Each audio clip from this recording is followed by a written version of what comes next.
세계가 감탄하고 해군 전문가들이 경의를 표하는 불패의 제독 이순신. 해전 통산 62전 62승.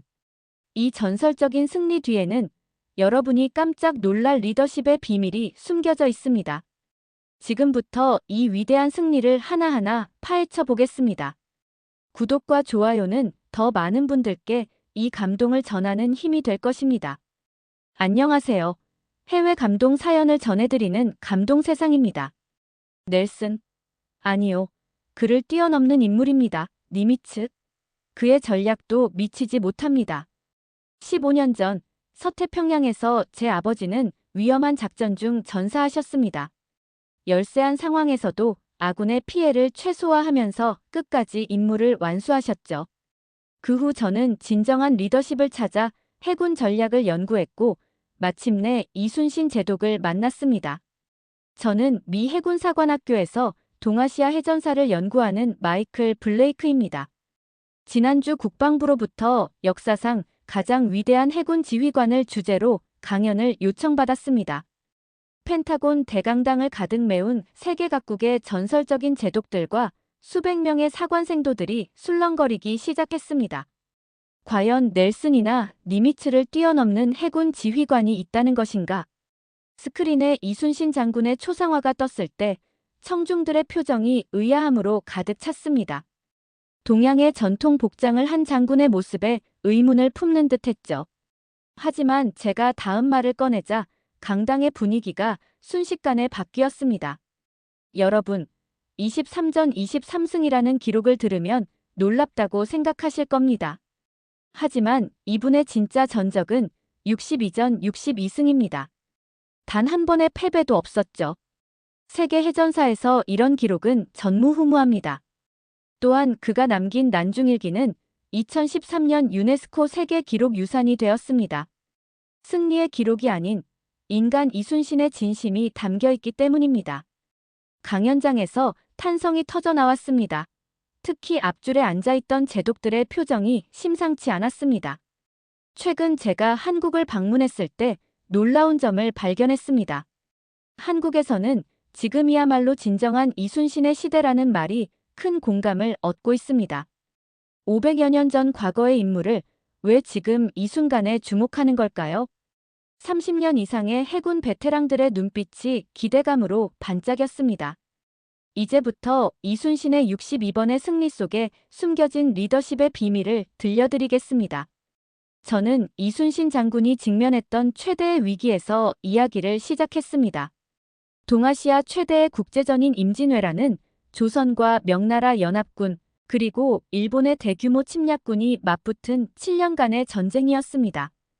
20만 대군을 이끌고 조선을 침략한 왜군은 불과 21만의 한양을 점령해버렸죠. 선조는 의주까지 피난을 가야 했습니다. 조선의 운명이 풍전등화처럼 위태로웠던 그때 바다에는 이순신 장군이 있었습니다. 지금부터의 이야기는 여기 계신 해군 장병 여러분의 자부심을 크게 흔들어 놓을 것입니다. 명량해전의 12척으로 133척을 물리친 전략, 한산도 대첩의 하객진법, 거북선이라는 세계 최초의 철갑선. 이순신 장군이 남긴 난중일기는 세계 해전사의 교과서가 되었으니까요. 나라가 멸망의 기로에 내몰렸을 때 이순신 장군은 홀로 버텨냈습니다. 육지에서 왜군이 파죽지세로 북상하고 있었지만 바다만큼은 결코 내주지 않았습니다. 바다에서 승리하면 왜군의 보급로를 차단할 수 있고 그들의 전진을 막을 수 있다는 것을 알고 있었기 때문입니다. 하지만 오늘 제가 들려드릴 이야기는 단순한 전투의 기록이 아닙니다. 마지막 순간까지도 전투의 승리와 군사들을 걱정하며 내 죽음을 알리지 말라고 말했던 위대한 리더의 이야기입니다. 투옥되어도 모함을 받아도 백의종군을 하면서도 그가 지켜낸 것은 단순히 바다가 아니었습니다. 이순신의 자력 정신은 오늘날 시민들이 스스로 목소리를 내고 변화를 이끌어내는 힘으로 이어지고 있으니까요. 이순신 장군은 1591년에 전라좌수사로 부임했습니다. 부임 직후부터 그는 전쟁의 그림자를 직감하고 일본의 동향을 예의주시하고 있었습니다. 외선들이 조선 해안을 수시로 드나들며 정탐을 하고 있었고 부산과 제주도 근처에서는 수상한 움직임이 포착되었습니다. 특히 부산포에서는 외선들이 조선의 수군 전력과 해안, 방비 상황을 살피는 듯한 정황이 여러 차례 발견되었습니다. 지금 우리가 할 수 있는 준비를 모두 해야 한다. 그는 즉시 전쟁 준비에 착수했습니다. 군사들을 엄격히 훈련시키고 해안 지형을 연구했으며 무기를 정비했습니다. 특히 전투훈련은 실전과 같이 진행했습니다. 폭풍우가 치는 날에도 훈련을 멈추지 않았고 밤이 되면 야간 전투훈련을 실시했습니다. 수군들의 식량과 무기도 직접 점검했습니다. 화약의 양은 충분한지, 군량미는 얼마나 남았는지, 심지어 활시위의 상태까지 꼼꼼히 살폈습니다. 전쟁은 준비하는 자가 승리한다는 것을 잘 알고 있었기 때문입니다. 그가 가장 심혈을 기울인 것은 거북선이었습니다. 당시 일본 수군의 가장 큰 전략은 적선에 올라타 백병전을 벌이는 것이었습니다. 이순신 장군은 이 전술을 무력화할 방법을 고민했습니다. 철갑으로 덮고 그 위에 쇠못을 박아라. 적이 올라타지 못하게 하라. 거북선은 당시로서는 상상도 할 수 없었던 최첨단 전함이었습니다. 용머리에서는 화포를 쏠 수 있었고 배전에는 날카로운 철판을 달아 적선에 충돌하면 상대 배가 부서지게 했습니다. 갑판 위의 쇠못은 적병이 올라타는 것을 막았고 천둥장군이라 불린 연발화포는 적선을 일거에 침몰시킬 수 있었습니다. 영국 해군 제독이 고개를 끄덕이며 믿기지 않는다는 듯 말했습니다. 정말 대단합니다. 넬슨도 감탄했을 겁니다. 적군의 전술을 분석하고 그걸 무력화하는 걸 보면 이순신이 얼마나 과학적이고 치밀한 지휘관이었는지 알 수 있죠. 이순신 장군은 바다의 조류도 연구했습니다. 울돌목의 거센 물살, 견내량의 좁은 수로 한산도 앞바다의 지형까지. 후일 이 지식들은 모두 승리의 밑거름이 되었습니다. 첩보망도 구축했습니다. 연안의 어민들과 긴밀한 관계를 맺어 왜군의 동태를 파악했고 각 포구마다 봉수대를 설치해 신속한 정보 전달 체계를 갖췄습니다. 전투의 승패는 정보전에서 판가름 난다는 것을 잘 알고 있었던 거죠.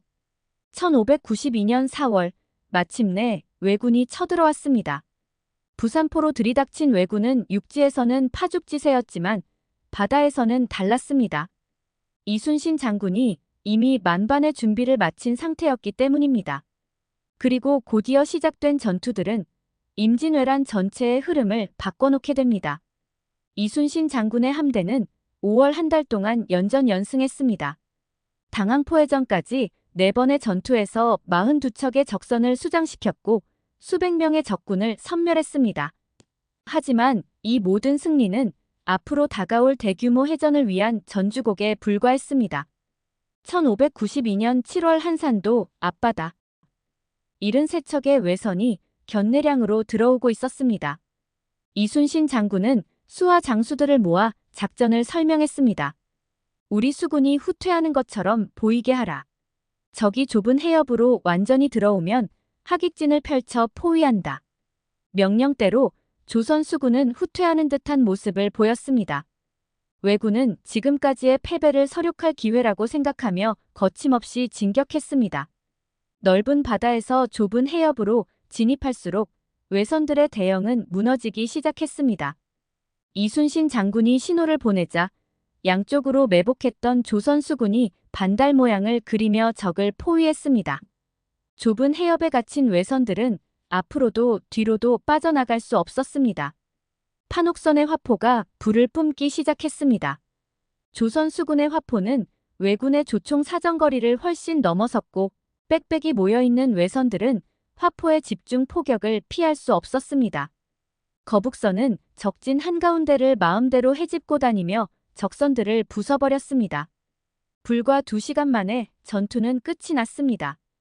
73척의 외선 중 59척이 수장되었고 나머지는 도망쳤습니다. 조선 수군의 피해는 전사자 19명에 불과했습니다. 전술적으로 완벽한 승리였어요. 프랑스 해군 제독이 크게 감탄하며 말했습니다. 하지만 더 놀라운 건 이순신이 이 승리를 자신의 공이 아닌 모든 장수와 병사들의 공으로 돌렸다는 겁니다. 한산도 대첩의 승리는 임진왜란 전체의 흐름을 바꿔놓았습니다. 조선 수군이 제해권을 장악하자 왜군은 더 이상 서해안으로 진출하지 못했고 보급로가 끊긴 육상 병력도 진격을 멈출 수밖에 없었습니다. 하지만 승리의 연속 속에서 이순신 장군에게 예상치 못한 시련이 찾아왔습니다. 1597년 조정은 왜군과의 강화를 추진하면서 이순신 장군의 전공을 시기하는 자들의 모함에 넘어갔습니다. 원균의 집요한 중상모략이었죠. 그는 이순신 장군이 출전 명령을 어기고 왜군과 내통했다는 악의적인 보고를 올렸습니다. 선조는 이미 이순신 장군을 의심하기 시작했고 그의 승리가 계속될수록 오히려 견제의 시선은 더욱 커져갔습니다. 2월에 차가운 바람이 부는 날 이순신 장군은 한양으로 압송되었습니다. 백의종군을 자청했지만 받아들여지지 않았고 혹독한 고문이 시작되었습니다. 조정의 대신들은 사형까지 검토했습니다. 리더가 시련을 겪을 때가 진정한 리더십이 드러나는 순간이죠. 이순신은 자신의 억울함을 호소하는 대신 나라의 위기를 걱정했습니다. 독일 해군 제독이 깊이 있는 시선으로 말했습니다. 그러나 이순신 장군의 의지는 꺾이지 않았습니다. 모진 고문 속에서도 그의 마음은 오직 한 곳을 향해 있었습니다. 왜군의 재침이 임박했다는 것을 알고 있었기 때문입니다. 사형이 논의되던 그 순간 이순신 장군은 단 한마디를 남겼습니다. 신에게는 아직 12척의 배가 남아 있습니다. 죽을 때까지 싸우면 반드시 이길 수 있습니다. 이순신 장군의 말에 선조는 장군의 목숨을 살려주었습니다. 하지만 그는 백의종군을 명받았고 삼도수 군통제사의 자리는 원균이 차지했습니다. 이순신 장군이 그토록 공들여 키워온 조선 수군의 지휘권이 원균의 손에 넘어간 것입니다. 그리고 얼마 지나지 않아 참혹한 소식이 들려왔습니다. 칠천량 해전에서 원균이 이끄는 조선 수군이 단 하루 만에 전멸한 것입니다. 수년간 공들여 준비한 전함들이 모두 수장되었고 숙련된 수군들은 대부분 전사했습니다. 조선의 바다는 왜군에게 완전히 내주는 듯했죠. 선조는 다시 이순신 장군을 불렀습니다. 삼도수 군통제사로 재임명된 그가 확인한 것은 칠천량 해전에서 도망하여 숨은 단 12척의 전선뿐이었습니다. 이순신 장군은 즉시 수군 재건에 착수했습니다. 밤낮을 가리지 않고 흩어진 병사들을 모았고 무기를 정비했으며 전의를 다졌습니다. 그의 명성을 듣고 의병들이 모여들었고 백성들은 자발적으로 군량미를 보내왔습니다. 바다를 지키겠다는 일념 하나로 불가능해 보이는 재건을 시작했습니다. 임시 진지를 구축하고 남은 전선들을 수리했으며 새로운 전술을 연구했습니다. 불과 한 달 만에 조선 수군은 다시 전투력을 회복했습니다. 그리고 얼마 지나지 않아 133척의 왜선이 명량 앞바다의 모습을 드러냈습니다. 수적 열세는 이전과는 비교도 할 수 없을 만큼 컸습니다. 하지만 이순신 장군은 이미 승리를 확신하고 있었습니다. 명량해협이 거센 물살, 이것이 바로 그가 선택한 승리의 무기였기 때문입니다. 1597년 9월 16일 명량해협. 이순신 장군의 12척과 왜군의 133척이 마주섰습니다. 전날 밤 이순신 장군은 장수들을 불러 모았습니다. 왜군의 전력은 압도적이었죠. 하지만 그의 눈빛은 확신에 차 있었습니다. 필사즉생 필생즉사. 죽기를 각오하면 살 것이고 살고자 하면 죽을 것이다. 장수들은 이순신 장군의 말에서 비장한 각오를 읽었습니다. 그가 선택한 전장은 울돌목이었습니다. 폭이 가장 좁은 곳이 200여 미터에 불과한 이곳에서는 하루에 2번 초속 10노트가 넘는 거센 조류가 방향을 바꾸며 흐릅니다. 그는 이 자연의 힘을 무기로 삼았습니다. 새벽녘부터 바다는 술렁이기 시작했습니다. 왜선들의 깃발이 아침 안개를 뚫고 나타났습니다. 133척의 거대한 함대는 바다를 뒤덮었고 그들의 함성이 해협을 가득 메웠습니다. 조선 수군은 물살이 가장 센 울돌목 앞에 진을 쳤습니다. 전투가 시작되자 조선 수군들은 압도적인 적의 수에 겁을 먹고 전의를 상실했습니다. 그러나 이순신은 달랐습니다. 그의 대장선은 홀로 수많은 외선들 속으로 돌진했습니다. 죽음을 각오한 이순신의 대장선은 적진 한가운데서 치열한 사투를 벌였습니다. 화살이 비오듯 쏟아지고 포탄이 날아드는 가운데서도 그는 한치의 물러섬도 없이 자신의 자리를 지켰습니다. 위기의 순간 이순신은 초요기를 올렸습니다. 멀리서 지켜보던 수군들에게 보내는 진격 신호였지만 아무도 움직이지 않았습니다. 이순신은 안위에게 내가 정령 군법에 죽고 싶으냐, 도망가면 살 듯 싶으냐 고 크게 꾸짖었습니다. 이 준엄한 꾸짖음에 안위가 먼저 전선을 몰아 합류했고 이어서 김응함도 전투에 가담했습니다. 대장선의 고독한 분투를 지켜보고 이순신의 준엄한 명령을 들은 수군들의 마음이 움직인 것입니다. 이순신은 정오를 기다렸습니다. 그는 울돌목의 물살이 바뀌는 시각을 정확히 알고 있었고 정오가 되자 예상대로 울돌목의 물살이 방향을 바꾸었습니다. 좁은 해협에서 133척의 대규모 함대는 오히려 독이 되었습니다. 빽빽이 몰려있던 외선들은 조류에 휘말려 대혼란에 빠졌습니다.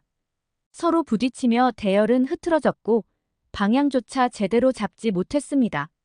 이순신은 이 순간을 노렸습니다. 12척의 조선 수군은 일제히 화포를 퍼부었습니다. 조류에 휘말린 외선들은 화포를 피할 수조차 없었습니다. 전선들은 정확한 포격으로 적선들을 차례차례 격침시켰습니다. 전투는 순식간에 끝이 났습니다. 31척의 외선이 수장되었고 나머지는 도망쳤습니다. 반면 조선 수군의 피해는 전사자 2명에 불과했습니다. 강의실 여기저기서 젊은 해군 장성들의 감탄의 함성이 터져나오고 박수갈채가 쏟아졌습니다. 정말 기적 같은 승리였죠. 독일 제독이 자리에서 일어나며 믿기지 않는다는 듯 말했습니다. 12척으로 133척을 물리쳤다. 제가 전 세계 해전사를 공부하면서 이보다 더 위대한 승리를 본 적이 없습니다. 죽음을 각오한 용기, 병사들을 감화시킨 솔선수범, 그리고 자연을 이용한 뛰어난 전략. 이것이야말로 해군 지휘관이 보여줄 수 있는 최고의 리더십이었죠. 이순신은 당시의 상황을 난중일기에 이렇게 기록했습니다. 해남 우수영 앞바다에서 외선 31척을 쳐부수고 물에 빠진 외적을 많이 잡았습니다. 나머지 외선들은 도망쳤습니다. 이는 하늘의 도움입니다. 이순신의 리더십은 명량해전에서 완벽하게 빛났습니다. 그는 두려움에 떠는 병사들 앞에서 솔선수범으로 답했습니다. 홀로 적진에 뛰어들어 죽음을 무릅쓴 그의 용기는 병사들의 마음을 움직였습니다.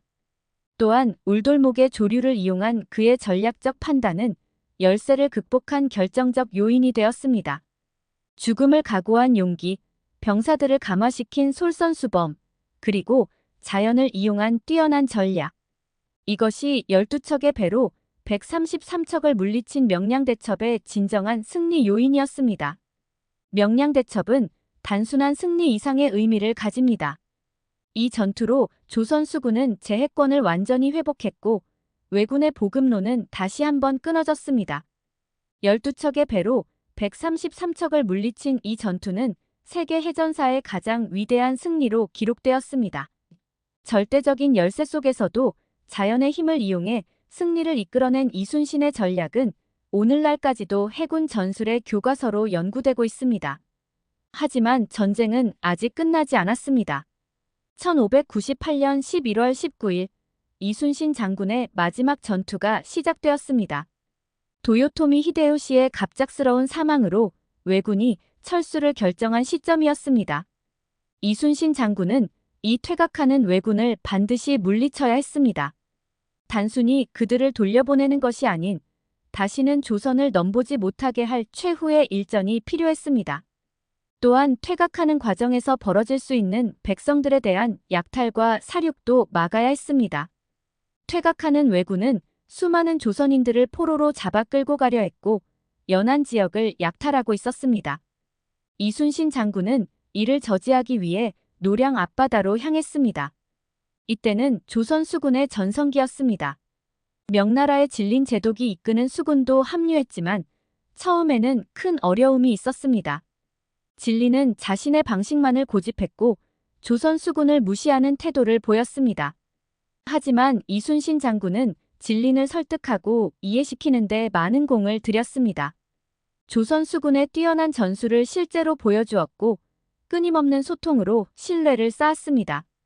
무엇보다 백성들을 걱정하고 군사들을 아끼는 이순신 장군의 모습에 진리는 깊은 감명을 받았습니다. 이순신은 지략이 출중할 뿐 아니라 충의와 덕망을 겸비했으니 천하무적의 장수이자 진정한 영웅이다라며 감탄한 진리는 이후 이순신 장군의 가장 강력한 지지자가 되었습니다. 이렇게 조명연합함대가 구성되었고 전투는 새벽부터 시작되었습니다. 연합함대는 압도적인 전력으로 왜군을 몰아붙였습니다. 후퇴하는 길마저 차단된 왜군은 필사적으로 저항했지만 조명연합함대의 공격을 막아내지 못했습니다. 승리가 눈앞이었습니다. 하지만 그때 왜군의 유탄이 날아왔습니다. 전투가 끝나가던 새벽녘 이순신 장군은 왼쪽 가슴에 관통상을 입었습니다. 그의 아들 이회가 달려왔지만 이순신 장군은 손을 저었습니다.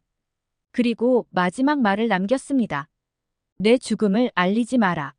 전투가 혼란스러워질까 두렵다. 이 말을 남기고 이순신 장군은 조용히 눈을 감았습니다. 그의 죽음이 알려진 것은 전투가 완전히 끝난 후였습니다. 마지막 순간까지도 전투의 승리와 군사들을 걱정한 이순신 장군이었습니다. 이순신 장군의 전사 소식이 전해지자 조선은 물론 명나라 장수들까지 슬픔에 잠겼습니다. 장군을 존경하고 흠모했던 진리는 크게 슬퍼하며 통곡했습니다. 진린 제독은 그의 장례와 치제에 직접 참여하여 이순신의 업적을 기리고 추모했습니다.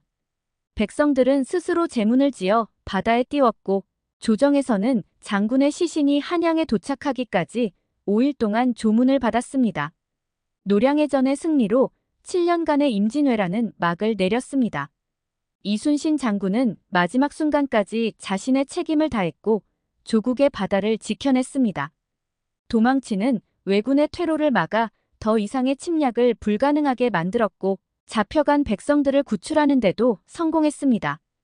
이순신 장군이 남긴 난중일기는 단순한 전쟁 기록이 아닙니다. 7년이라는 긴 전쟁 기간 동안 그는 매일 밤 자신의 진심을 기록했습니다. 세계 해전사에서 이렇게 상세한 기록을 남긴 경우는 찾아보기 힘듭니다. 전투가 한창이던 날에도, 고문을 받은 날에도, 어머니의 부고를 들은 날에도 그는 붓을 놓지 않았습니다. 그래서 난중일기는 단순한 기록을 넘어 한 위대한 인간의 내면을 보여주는 귀중한 역사적 자료가 되었습니다. 전략가로서의 치밀한 면모도 잘 드러납니다. 전투를 앞둔 날에는 바람의 방향과 조류의 흐름까지 세세하게 기록했습니다. 부산포 앞바다에서 적선 500여 척이 발견되었다는 정보를 입수하다. 바람이 서풍으로 바뀌면 그들이 움직일 것이다. 남은 화약이 부족하니 걱정이다. 각 포구의 화약을 모으고 군사들의 식량도 점검하였다. 특히 장계를 올릴 때면 전투에 참여한 군사들의 공적을 일일이 기록했습니다. 적선을 먼저 발견한 군사, 화포를 정확히 쏜 포수, 적진에 뛰어들어 공을 세운 장수까지 한 명 한 명의 공을 빠짐없이 조정해 보고했습니다. 김억추는 거북선을 몰아 적선 세 척을 깨뜨렸다. 조원표는 외적의 큰 배를 부수었다. 이들의 공이 가장 크다. 이렇게 부하들의 공을 세세히 기록하고 알린 것은 공정한 상벌이 이루어져야 군사들의 사기가 올라갈 것임을 알았기 때문입니다. 전쟁 중에도 백성들의 고통을 외면하지 않았습니다. 피란민들을 보호하고 식량을 나누어주며 어선까지 내주어 생계를 이어갈 수 있게 했습니다. 군사들이 며칠째 굶고 있다. 내 녹봉을 풀어 쌀을 나누어주다. 피난민들이 해안가에 몰려있다. 그들을 안전한 곳으로 옮기고 식량을 지원하다. 특히 어머니에 대한 기록에서는 그의 효심이 깊이 배어 있습니다. 어머님이 평안하신지 모르니 걱정이다. 이 전쟁이 끝나면 반드시 찾아뵙고자 하나. 어머님 생신이라 마음이 더욱 아프다. 멀리서나마 절을 올리다. 안타깝게도 이 소원은 이루어지지 못했습니다. 전쟁 중에 어머니는 돌아가셨고 이순신 장군은 나라를 지키는 일을 우선해야 했습니다. 난중일기는 2013년 유네스코 세계기록유산으로 등재되었습니다. 전쟁 영웅의 승리 기록이 아닌 인간 이순신의 고뇌와 헌신을 생생하게 보여주는 인류의 소중한 유산으로 인정받은 것입니다. 전쟁이 끝난 지 오래된 지금도 난중일기는 우리에게 깊은 감동을 전합니다. 승리에 도취되지 않고 겸손했던 자세, 백성을 사랑하고 부하를 아끼던 마음, 매 순간 기록하며 자신을 돌아보던 성찰의 자세가 오늘날까지 전해지기 때문입니다. 이렇게 완벽한 장수가 또 있었을까요? 해군 장성들의 눈빛은 경이로움으로 가득했습니다. 그것은 단순한 승리의 기록이 아닌 완벽한 리더십의 결정체였기 때문입니다. 첫째, 선견지명의 리더십입니다. 전라좌수사로 부임한 첫날부터 이순신 장군은 전쟁을 준비했습니다. 다른 이들이 평화를 이야기할 때 그는 이미 조선이 직면할 위기를 내다보고 있었습니다. 군사들은 폭풍우가 몰아치는 날에도 훈련을 멈추지 않았고 한밤중에도 야간 전투 훈련이 이어졌습니다. 그의 머릿속에는 이미 미래의 전장이 그려져 있었습니다. 울돌목의 거센 물살, 견내량의 좁은 수로. 모든 것이 그의 계산 속에 있었습니다. 이는 단순한 준비가 아닌 깊은 통찰력에서 나온 것이었습니다.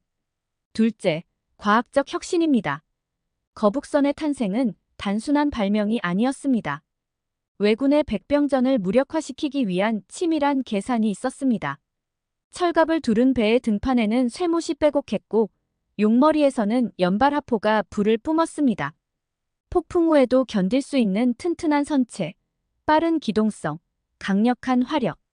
모든 것이 과학적 분석을 바탕으로 설계되었습니다. 셋째, 데이터 기반의 판단력입니다. 난중일기에는 매일의 날씨, 조류의 방향, 군사들의 상태가 꼼꼼히 기록되어 있습니다. 각 포구마다 첩자를 심어 정보를 수집했고 어민들과 관계를 맺어 적의 동태를 파악했습니다. 이 모든 정보는 다음 전투의 전략 수립에 활용되었습니다. 넷째, 실천하는 리더십입니다. 이순신 장군은 직접 전장의 최전선에 섰습니다. 화포 사격을 지휘할 때도 전투 대형을 갖출 때도 그는 언제나 가장 위험한 자리에 있었습니다. 이러한 모습이 있었기에 군사들은 기꺼이 그를 따랐고 백성들은 자발적으로 협조했습니다. 이 네 가지 리더십이 완벽한 조화를 이루었기에 62전 62승이라는 기적 같은 승리가 가능했습니다. 통찰력과 실천력, 과학적 분석과 인간적인 지휘가 하나로 어우러진 것입니다. 특히 주목할 점은 그의 리더십이 항상 사람에 초점이 맞춰져 있었다는 것입니다. 승리를 위해 군사들을 희생시키지 않았고 전쟁 중에도 백성들의 생계를 걱정했습니다. 이것이 바로 이순신식 리더십의 진수였습니다. 난중일기에는 이렇게 기록되어 있습니다. 장수는 군사를 아끼기를 자식과 같이 하여야 하고 군사는 장수를 섬기기를 부모와 같이 하여야 한다. 이것이 바로 이순신 장군의 리더십이 오늘날까지 연구되는 이유입니다. 강의실 안의 공기가 숙연해졌습니다. 그들은 단순한 역사 속 인물이 아닌 현대에도 절실히 필요한 리더십의 모범을 보고 있었기 때문입니다. 마지막 순간까지도 전투의 승리와 군사들을 걱정하며 내 죽음을 알리지 말라고 했던 이순신 장군의 모습은 오늘날 우리에게 깊은 감동을 전합니다. 특히 그의 자력 정신은 현대 사회에 더 큰 울림을 줍니다. 백성들이 스스로의 힘으로 일어설 수 있게 했던 그의 정신은 시민사회의 자기주도적 행동으로 이어지고 있습니다. 타인에 의존하지 않고 스스로 일어서는 힘.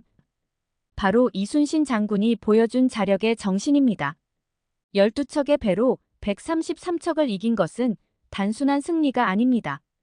불가능해 보이는 상황에서도 포기하지 않고 지혜를 모아 극복해낸 것입니다.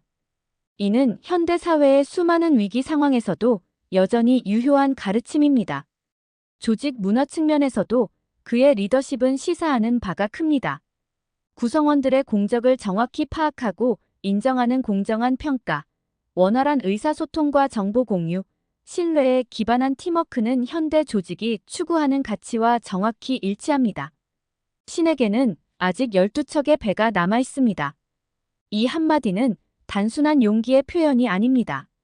자신의 자리에서 끝까지 책임을 다하겠다는 결연한 의지였습니다. 이런 정신이 오늘날 우리에게 더욱 필요한 이유입니다. 다시 한번 해군 장성들의 함성과 기립박수가 터져 나왔습니다. 강의실을 나서며 미 해군 제독이 말했습니다. 이제 알겠소. 왜 지금을 이순신의 시대라 부르는지. 위기 앞에서도 흔들리지 않는 신념과 책임감, 공동체를 위한 헌신. 바로 지금 우리 시대가 가장 필요로 하는 가치입니다. 다른 제독들도 고개를 끄덕였습니다. 우리 해군이 이순신 제독의 후예라는 것이야말로 최고의 영광입니다. 우리는 단순히 과거의 영웅을 만난 것이 아니라 미래를 위한 이정표를 발견한 것입니다. 일개 수군 장수의 이야기가 수백 년의 세월이 지난 지금 전 세계 리더들의 필독서가 된 이유. 62전 62승의 전공보다 더 위대했던 가치가 있었기 때문입니다. 바로 이것이 우리의 미래를 밝힐 등불이 될 것입니다. 당신의 자리에서 당신은 무엇을 지키고 있습니까? 당신의 리더십은 누구를 위한 것입니까? 그가 마지막으로 남긴 내 죽음을 알리지 마라는 말의 깊은 의미를 되새겨보세요. 죽음을 눈앞에 둔 순간에도 전투의 승리와 군사들을 걱정했기 때문입니다. 자신의 안위나 명예보다 공동체의 이익을 우선시하는 마음. 이것이야말로 미래 시대가 가장 필요로 하는 리더의 모습입니다. 이러한 가치들은 오늘날에도 살아 숨쉬고 있습니다. 제가 한국에서 보았던 이순신 제독의 유적들, 그리고 현대 한국 해군의 리더십 교육에서도 그의 정신은 계승되고 있었습니다. 최근에는 세계적으로 흥행한 드라마와 영화를 통해 그의 리더십이 새로운 세대에게 재조명되고 있죠. 저는 한국의 김종대 전 헌법재판관의 말씀에 깊이 공감했습니다. 어쩌면 지금이야말로 진정한 이순신의 시대라는 그의 통찰은 글로벌 시대를 살아가는 우리 모두에게 시사하는 바가 큽니다. 15년 전 아버지를 잃은 후 만난 이순신 제독은 제게 큰 가르침을 주었습니다. 리더는 승리가 아닌 부하들의 생명을 먼저 생각해야 한다는 것, 그리고 불가능해 보이는 상황에서도 포기하지 말아야 한다는 것을. 오늘도 이 가르침을 제 학생들에게 전하고 있습니다. 강의가 끝났지만 해군 장성들은 이순신 장군의 이야기에 사로잡혀 자리를 떠나지 못했습니다. 시대와 국경을 넘어 모두가 감탄하는 이 위대한 리더십을 여러분과 함께 나눌 수 있어 뜻깊었습니다. 다음에도 이런 감동적인 이야기로 찾아뵙겠습니다. 구독과 좋아요로 응원해주시면 감사하겠습니다.